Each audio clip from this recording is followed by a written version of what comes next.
Boa noite, para quem eu não falei ainda.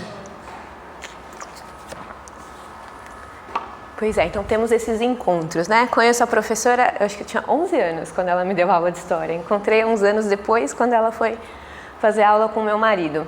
E aí, venho aqui algumas vezes, né, para falar alguns temas que eu possa contribuir com algo, tá? No sentido dos conhecimentos que eu tenho da minha área, de educação física, artes marciais, juntando com a nossa doutrina, tá bom? Então vamos lá, deixa eu pegar aqui. A vivência da espiritualidade no corpo. Quando eu pensei nesse tema, aí já me veio... vocês conhecem o Deepak Chopra? Conhecem, né? Ele tem uma frase muito legal que ele fala: nós não somos seres terrenos vivenciando experiências ou momentos espirituais. Somos seres espirituais vivenciando o mundo terreno. E parece simples e óbvio, mas vamos refletir sobre isso, né? Se eu sou um corpo vivenciando o espírito, eu estou ligado só ao corpo, né? E se eu penso que eu sou um espírito vivenciando o mundo terreno, o espírito está mais presente, está superior, está mais influente sobre essa questão, né? Então, às vezes a gente pode esquecer isso um pouquinho, e vocês que já estão estudando a doutrina, acho que já estão nesse caminho da espiritualidade, nessa busca, né?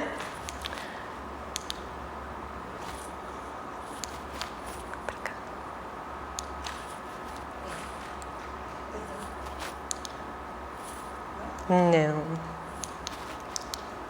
Agora foi. Então tá bom. Então vamos lá. Numa escala de coisas importantes, a espiritualidade está aqui, né? Nossa vida verdadeira, nossa vida que dura, que não é efêmera, que não vai embora tão rápido, né? E aqui nossos corpos e nossas escalas de coisas importantes, como por exemplo, nossa filosofia, nossa ética, nossa moral, nossos pensamentos, eles todos são superiores ao corpo. Mas hoje eu vim aqui para falar desse pequenininho, dessa coisa pequenininha do corpo, que não é tão importante. Tem assuntos muito mais importantes, mas tem coisas que mesmo não sendo tão importantes, a gente precisa olhar com atenção. Como a pirâmide é completa, não vou ver só isso, mas vou ver o todo agora. Então, muito bem, o corpo é efêmero, ele passa, né? Tudo daqui passa. Eu posso viver sem um braço, posso viver sem a visão, posso viver sem um rim, posso viver sem partes do corpo, posso viver até em estado vegetativo e ainda assim haverá vida. E a vida é permanente e ela se segue, correto? Nesse meu trabalho com educação física, com artes marciais e com o corpo, eu percebo muito corpo associado a culpa, sujeira, vergonha, inferioridade e sofrimento. Quando a gente relaciona o corpo, a gente já relaciona a isso num trabalho, né? E é sobre isso que eu quero falar hoje. Eu tenho uma linha de raciocínio e se vocês tiverem alguma dúvida ou algo que vocês queiram contribuir, alguma palavra que faça sentido, vocês podem falar, fiquem à vontade, tá bom? Então, culpa, sujeira, vergonha, inferioridade, tudo isso está relacionado aqui com esse corpo, porque normalmente se a gente acha que a gente vai morrer, você mas isso aqui é passageiro, eu não devo ligar tanto para isso, né? Isso é um pensamento comum, não estou dizendo que todos têm esse pensamento, mas é um pensamento comum, tá? E no Espiritismo nós temos a expiação. É um conceito, se vocês quiserem me ajudar a complementar, um conceito, uma ideia de que nós estamos de passagem numa escala evolutiva e temos provas e temos situações que precisamos vivenciar para nos graduarmos, né, no amor, na solidariedade, numa vida em comunhão, uma vida espiritual harmoniosa com todos. Mas nós não podemos, eu acho, e vim aqui conversar com vocês sobre a confusão que a gente faz disso com isso. Então, guardem um pouquinho essa ideia, a gente vai voltar nisso, tá bom? Bom, então vamos lá. Nós temos algumas palavras que têm significados diversos e têm conceitos amplos.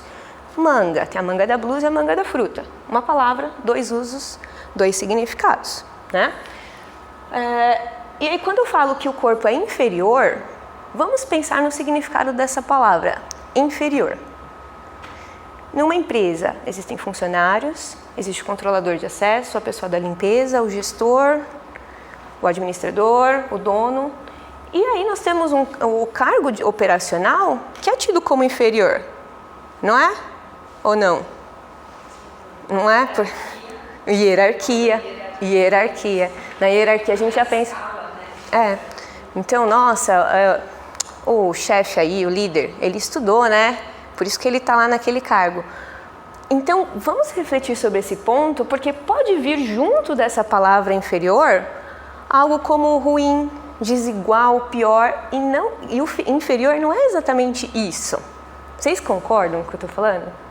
Vocês entenderam? Então, numa escola, tem os alunos, tem o diretor, o coordenador, a pessoa da limpeza. A pessoa da limpeza, ela tem um trabalho inferior ao do diretor, mas é um trabalho que sem ele não dá, não tem como a coisa sobreviver e a coisa andar. Todos os trabalhos são importantes, mas a gente fala que esse trabalho é tido como inferior. A gente precisa se aprofundar nesse conceito de inferior, porque não é porque é inferior que ele é ruim, que ele é sujo, que ele é desprezível, que ele é jogado fora. Menos importante. E se nós estamos em um corpo, existe algum sentido maior para isso, mesmo ele sendo passageiro, né? Isso, conceitos. Muito bem. Trabalhar sobre as ideias e conceitos é importante, é muito importante. Uma pergunta, né? Você é a imagem e semelhança de Deus? Você acredita nisso? Sinceramente? Você acredita que você é filho de Deus? E porque o meu filho, ele veio com a minha carga genética. Ele é meu filho, né? Dá para provar que ele é meu filho. E se você é filho de Deus, qual é a imagem que você tem de filho? Qual o conceito que você tem de filho? Qual o conceito que você tem do filho de Deus? É para você refletir um pouquinho. Sou filho de Deus? Se sim, por que você se vê como um pecador? Faz sentido? Que são ideias um pouco opostas? Ou não? Nós podemos, às vezes, entrar em contradição, às vezes nós podemos errar. Sou filho de um Deus criador.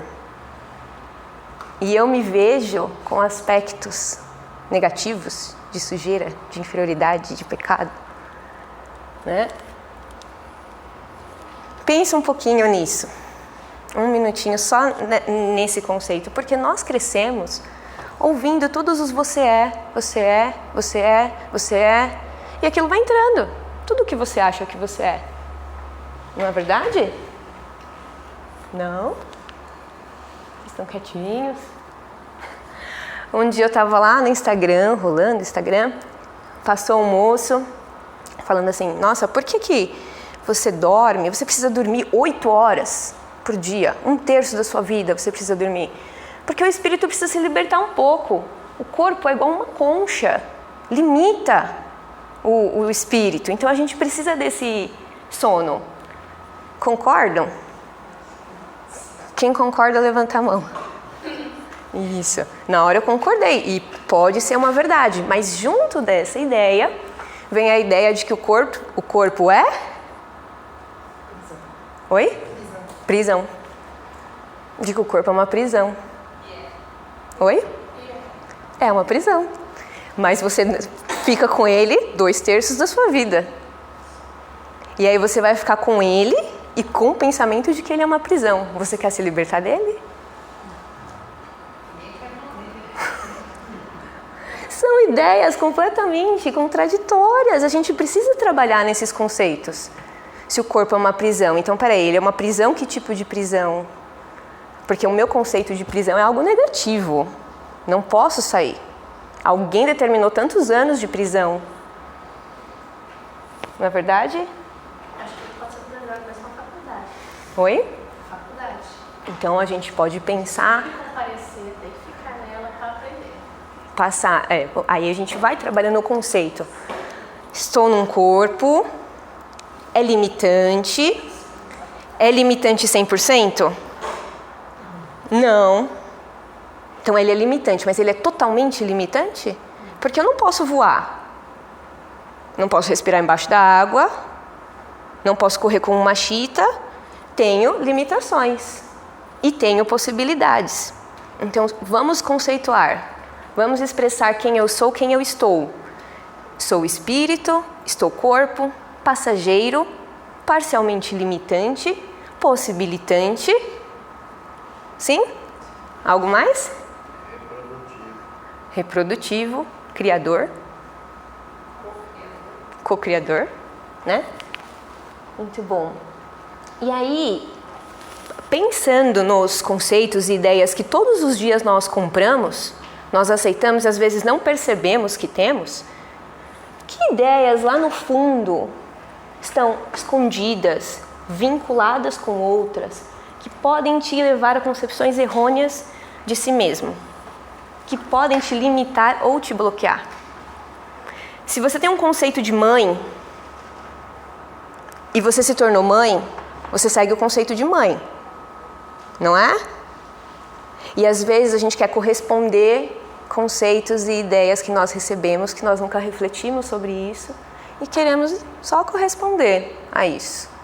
Então a minha ideia de mãe é que eu tenho que ser controladora, preciso prestar muita atenção nos meus filhos, porque toda a responsabilidade, tudo que acontecer com ele é a minha responsabilidade. E aí vem a carga. Vem a carga. Não sei se vocês sentem, mas em um determinado momento da minha vida como mãe, eu pensei, poxa, que mãe é essa que eu tô sendo? É essa mãe que eu queria ser? Porque eu só peguei o conceito e fui reproduzindo o conceito, não idealizei, não sonhei, não criei exatamente o que eu queria, um conceito de mãe. Aí eu fiz algumas mudanças e pude mudar. Então, em um determinado momento, o que eu achava que era uma mãe, uma carga de responsabilidade, virou uma função de possibilidades, que eu estou criando um filho, 2 filhos. Tá bom? Muito bem. E aí essa ideia de expiação, ela pode desnecessariamente estar vinculada a dor e sofrimento. Por que dor e sofrimento? Porque a gente pode sentir uma dor e cada um pode ter um tipo de sofrimento em determinados níveis. Não é verdade? Que dor é diferente de sofrimento? Você passa por uma dor e você pode sofrer muito por aquilo, pode continuar sofrendo até depois que a dor passa por aquela dor. No caso, por exemplo, de um falecimento. Aquilo pode durar anos e durar 1 ano. Já tem aquela expressão que diz, né? A dor é inevitável, mas o sofrimento é opcional. A dor é inevitável, o sofrimento é opcional. Tem uma tia que perdeu o filho no Natal há 30 anos. Esse vai ser o primeiro Natal que ela vai comemorar com a gente. Então, porque o sofrimento dela foi muito grande. Aí, quando ela recebeu a 3ª psicografia dele, que aí ela relaxou, né? E recebeu uma mensagem que fez ela, conceitualmente, ele falou assim, mãe, você recebeu um presente, uma netinha, agradece a minha irmã por isso. E aí, o conceitual dela foi, poxa, meu filho quer me ver bem. Ela foi trabalhar lá nas ideias e já conseguiu um relaxamento. Vocês estão aqui no estudo. E o estudo, ele é conceitual. Ele é intelectual, ele está vinculado aqui aos nossos processos mentais. Então, a gente precisa estudar, refletir, vivenciar, estudar, refletir, conversar, buscar, estudar de novo. Para trabalhar os conceitos. E conforme você, com esses conceitos, leva as ideias a uma reflexão daquelas ideias que estão lá no fundo, você vai percebendo coisas que te bloqueiam e coisas que você achava que era e que não são de verdade. Cobranças que não existem de verdade. Que às vezes o mundo e a vida pode ser mais leve do que você imagina. Imagina uma pessoa que acorda todos os dias com a ideia, eu tenho que trabalhar. Eu tenho que trabalhar. Ai, que saco, eu tenho que trabalhar. já é um conceito, uma ideia que está dentro dela, que acabou com a vida dela, porque a gente tem que trabalhar muitas horas por dia. E poucas pessoas podem não trabalhar. E eu tenho que trabalhar, E não, eu posso trabalhar. Eu tenho saúde, eu vou trabalhar. Eu vou fazer algo importante, eu vou trabalhar. Hoje eu vou trabalhar. A ideia te direciona. As ideias direcionam sua vida. E aí eu preciso sofrer o tempo inteiro? Já que eu estou aqui nesse mundo para aprender, o tempo inteiro é sofrido? Na escola, todo mundo sabe, a gente vai para a escola para aprender, né? Só que alguns gostam de prova, outros não. Quem gostava de prova aqui? Ninguém? Eu gostava de prova. Célia, você gostava de prova? Ela nem gostava de faltar na escola, acabou de confessar para mim. Eu sempre gostei muito de estudar, mas Então, necessário mas você gostava de ser avaliada. Quando chegava aquela notinha lá, não vinha um sorriso? Então, né? Quem nunca? Mas você tá lá para estudar e aquele conceito de estudo pode ser levado pelo seu pai, tipo, tira nota boa, menino. Se tirar nota ruim, você vai chegar aqui e vai apanhar. Né? Ou estuda porque com estudo você vai atingir outros patamares. Então, os pais jogam ideias, as crianças vão crescendo com ideias, elas nem sabem de onde são essas ideias e vão crescendo com tudo isso. Vão crescendo. Como eu falei, as ideias nos guiam, né? Hoje de manhã eu tinha um guia. Meu guia era estar aqui. Eu me programei, remanejei umas aulas, me organizei para sair já com o alimento, para sair direto do meu trabalho e vir para cá. Se as ideias te guiam, quanto tempo você tem dedicado a refletir sobre as ideias que estão te guiando? E por que eu falo isso? Porque eu chego agora num problema. Vou dar palestras, cursos, nas minhas aulas todos os dias, a pessoa me fala, eu não consigo meditar. Eu não consigo fazer uma respiração abdominal. Mas todo mundo nasceu fazendo respiração abdominal. E eu não preciso ensinar nenhuma criança a meditar. Sabe por quê? Porque é natural dela. A criança, ela vive hoje sem pensar, sem julgamentos. Ou fica alguma criança lá sofrendo. O brinquedo quebrou, daqui a pouco passa. Brigou com o amigo, daqui a pouco não tem mais ressentimento. Depois que eles crescem, que aí as ideias do que é amigo, do que é briga, do que é quebrar, o valor do brinquedo, você quebrou o brinquedo caro, aí vem a culpa, mas nós nascemos sem isso. E aí quando adultos temos dificuldade de voltar a coisas naturais. Vocês concordam comigo? Em algumas coisas? Quando eu vou ensinar, vocês devem ter tido várias palestras, né, sobre meditação, sobre respiração, coisas, técnicas mentais, né?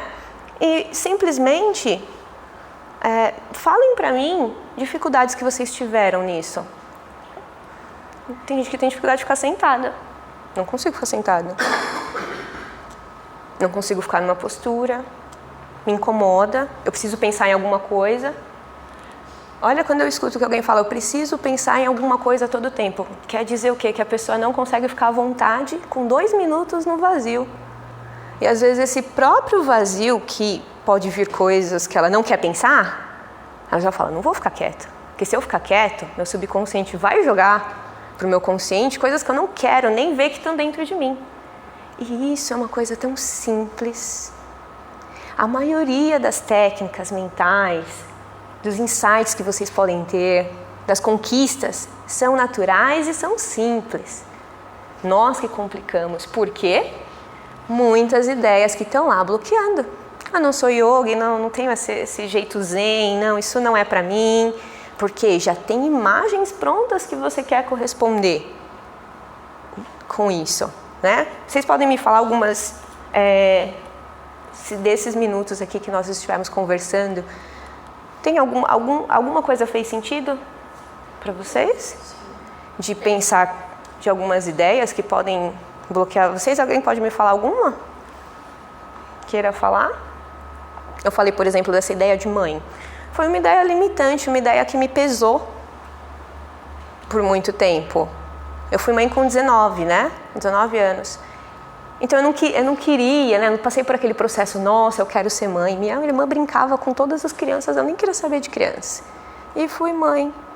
E aí meu conceito de mãe era responsabilidade, não amor. Mas quando você tem amor, a responsabilidade vem com consequência. Porque você não quer ver quem você ama se queimando, né? Passando fome. Então o amor leva a responsabilidade naturalmente. E não a responsabilidade com aquele peso que leva exatamente ao amor, né? Quando eu trabalhei essas ideias em mim, toda a minha vida, meu relacionamento com os meus filhos mudou. Eu percebi que eles são passageiros e que eu estava ali para aprender com eles. E com o primeiro a gente erra mais, né? O mais velho sempre sofre um pouquinho mais. Aí vem o mais novo, o pai já está super tranquilo. Ai, deixa no chão, deixa ele pôr. Deixa ele pôr a mão no chão, pôr a mão na boca, porque não vai dar em nada. E vem assim. Alguém tem alguma coisa? Vitamina S para criança é bom. E a vitamina S cria as nossas defesas. Sujeira? E aí essa sujeira não é tão ruim, né? Se você não tiver isso daí, o seu corpo não cria anticorpos. Não cria anticorpos. Vou dar um exemplo. A minha prima, eu falei para ela, olha, deixa a criança brincar. Deixa a criança brincar. Tudo cheio de coisa. Foi para a creche. Ficou doente em casa 2 meses. Por quê? Porque ele nunca brincou, deixou brincar ali fora. Deixa mexer na terra, deixa mexer na planta, deixa brincar com o gato. Então não cria defesa. Nós somos assim, a gente só cria defesa a partir do momento de uma... A sua ideia de sujeira não é uma ideia assim, de a sujeira é totalmente ruim. A sujeira faz parte. Faz parte. Dentro de um limite controlado, né? Sim. Dentro da normalidade assim da casa. O veneno da cobra para o cavalo. Sabe que ele não vai morrer, mas você tem que ter o soro. Então ali ele evolui, transforma e faz o soro. É aqueles cientistas que tomavam arsênico para provar que o problema das substâncias ruins era a quantidade. Eles beberam arsênico por vários dias, mas tão pouco que o corpo foi adaptando. Na Segunda Guerra Mundial, tem históricos alemães que elas falavam, como é que o soldado aguenta essas temperaturas? É que vocês não viram o que eles tomavam antes, o pessoal achando que dizendo que era vitamina, e o cara fica ligado, ele fica atento a tudo. Ele ouviu um pernilongo voando longe.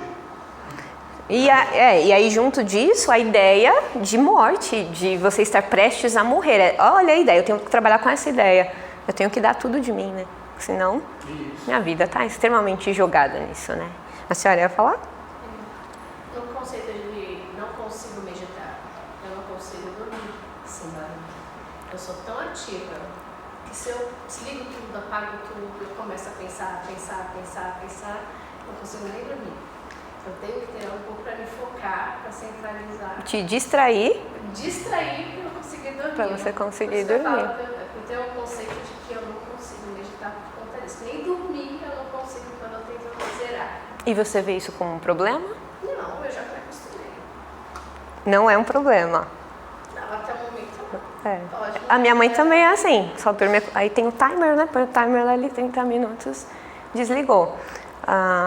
Aí eu te levo à reflexão, assim, você pode experimentar não dormir, mas em alguns momentos trabalhar com outros ruídos. Então, a TV, é a TV que a senhora deixa? Eu deixo alguma coisa passando, série, filme, qualquer coisa. A TV tem personagem, roteiro, comercial. Eu não preciso ficar de olho aberto, porque eu já consigo ver todinha. Já vai vendo, né? Eu já assisti tanto na minha vida que eu só... Qual? Tanto que eu imagino a série do... Qual? Kung Fu Panda. Quem tem filho sabe, né? Uhum. 200 vezes filho. Então, aí eu sugiro a senhora trabalhar com outros ruídos, outros sons. Não precisa deixar totalmente silêncio inicialmente. Então não abandona a ideia de meditar, mas trabalha com os sons. Já que o som, tipo assim, eu preciso do som, né? Essa é uma ideia. Eu preciso de um som. Trabalha com outros sons. Oi? Não, coloca uma música instrumental. Começa com a música instrumental. Ela fala, não tem fala, não funciona. Coloca uma música clássica. Uma ideia. Então, mas não precisa ser para dormir. Só para te desafiar a trabalhar em outras sintonias, trabalhar com desafios de estar em modos diferentes, receber informações diferentes e lidar consigo mesmo de maneira diferente. para poder receber. Imagina quantos insights, quantas ideias tem dentro do caldeirão da mente que não aparecem simplesmente pelo fato de estar sempre em movimento. Os chineses, na meditação, eles trabalham com aquela ideia do rio. Então, quando você pega uma água com pedra, folha, terra, coloca num pote e chacoalha, é a atividade mental. E aí você deixa parado, a sujeira vai se decantar e a água vai ficando cada vez mais clara. Essa é a ideia da meditação. Então, nós temos as ondas cerebrais que são super ativas, elas trabalham e elas formam uma televisão mental. Você pode visualizar, você pode fazer cálculos. Então, a atividade consciente está em uma tela. E essa tela chega as informações do mundo de fora. Conforme você está num ambiente sem essas informações do mundo de fora, você já corta essas metades desses estímulos. Aí vem os estímulos que você está criando. Quando você abaixa esses estímulos, que você pode baixar de duas maneiras, quando você abaixa esses estímulos, a atividade mental subconsciente pode emergir. Ela tem espaço para emergir. Enquanto não, tudo aquilo ali está se movimentando. E se você tem 10 demandas, como que você dá conta de 10 demandas mentais? Sons, sentidos, ideias, preocupações, memórias, tudo nessa tela mental. Abaixou, decantou isso, vão chegar outras ideias para vocês, podem ter certeza. Uma atividade mental desconhecida vai emergir nisso. E aí, levo a pergunta, né? Como você está com o seu corpo e o seu processo? Porque, vamos voltar lá desde o início, dor, culpa, sofrimento, expiação, e você está aqui, no seu corpo, agora. E vai passar um tempo nele. Se o seu conceito for de que a todo momento você está vinculado ao sofrimento, porque o sofrimento é necessário, a sua vida vai ser pautada nisso, você vai se acostumar com essas coisas ruins, achando que são coisas normais. E não quer dizer que nós não tenhamos desafio, não vamos vir a passar por dores e coisas que nós não gostaríamos de passar, os nossos desafios pessoais. Mas na vida, vai ser só isso? Só isso? Quem é que sofre? Quem sofre? Começa a pergunta. Oi? Não é só. Como? Não é só o corpo que sofre. Não é só o corpo que sofre. Porém, ele expressa. Doenças somáticas se encerram nele, porque o corpo é um instrumento. E as doenças, por exemplo, são indicadores de coisas que você não sabe. Algo te dá dor no estômago. Então, toda vez que você está em contato com uma pessoa, com uma ideia, você sente alguma coisa. Aí eu comecei colocou que, pela expressão que deu, que não sei, pode ser que eu entendi errado.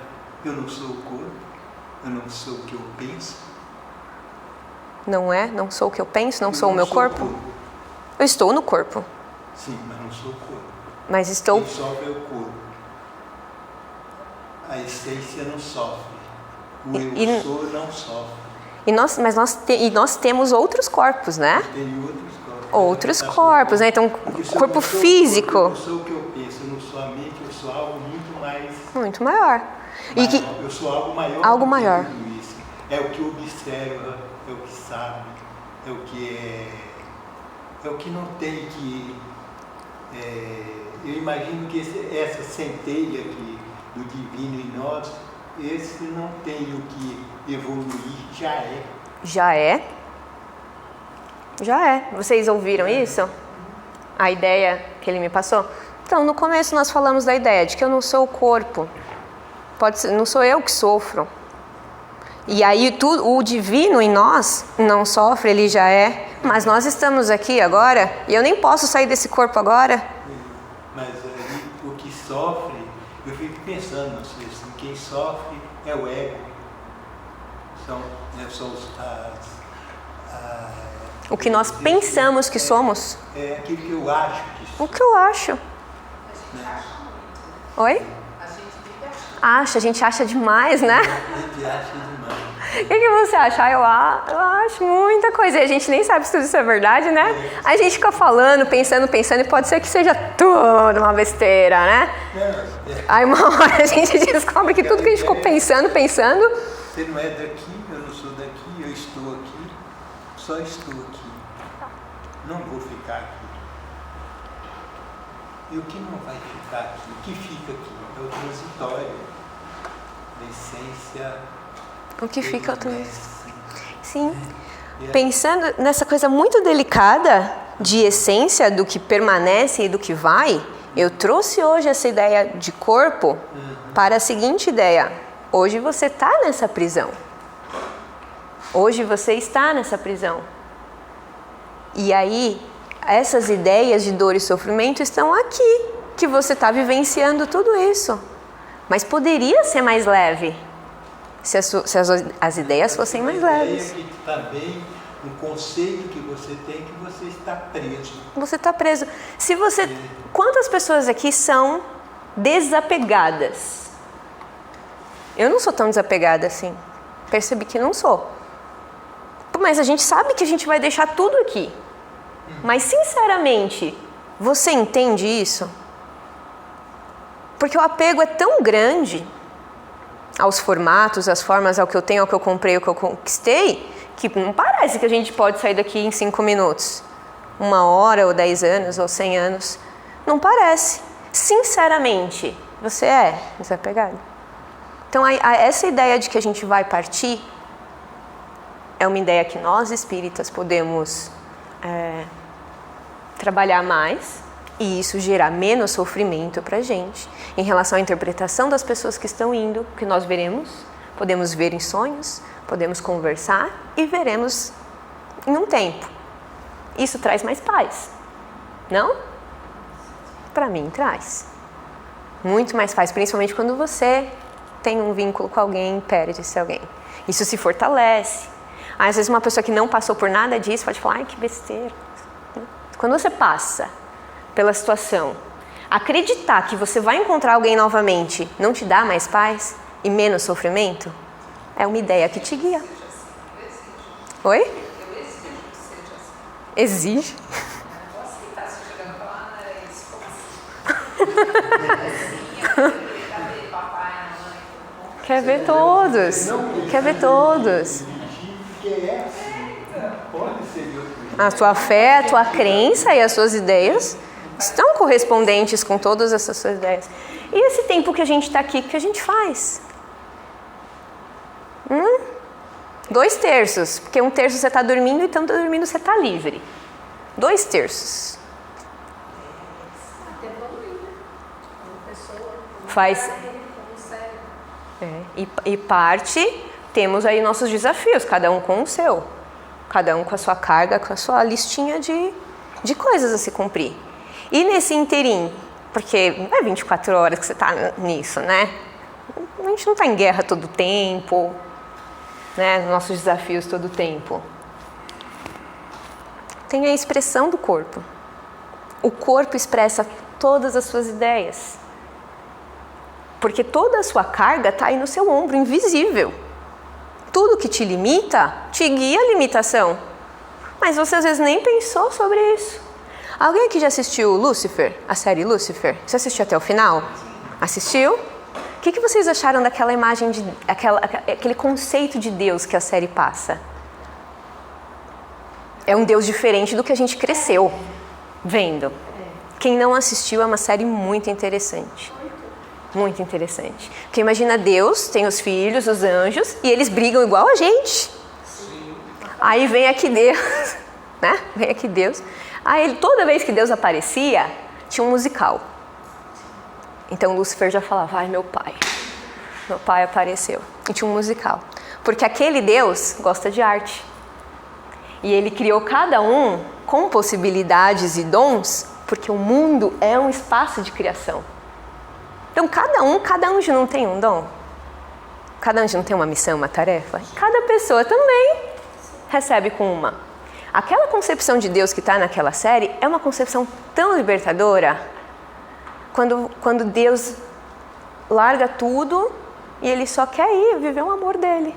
Ele, não, já estou cansado, eu tenho que cuidar de tudo. Se eu dou livre-arbítrio, reclamam de mim. Se eu mando alguma coisa, falam que eu sou autoritário, que eu não dou escolha. Esses seres humanos não me entendem. Deixa eu ir viver meu amor, eu quero amar também. Gente, é diferente daquele Deus. Pegou. Isso aí leva a gente a pensar que nós realmente somos Oi? imagens de Deus, né?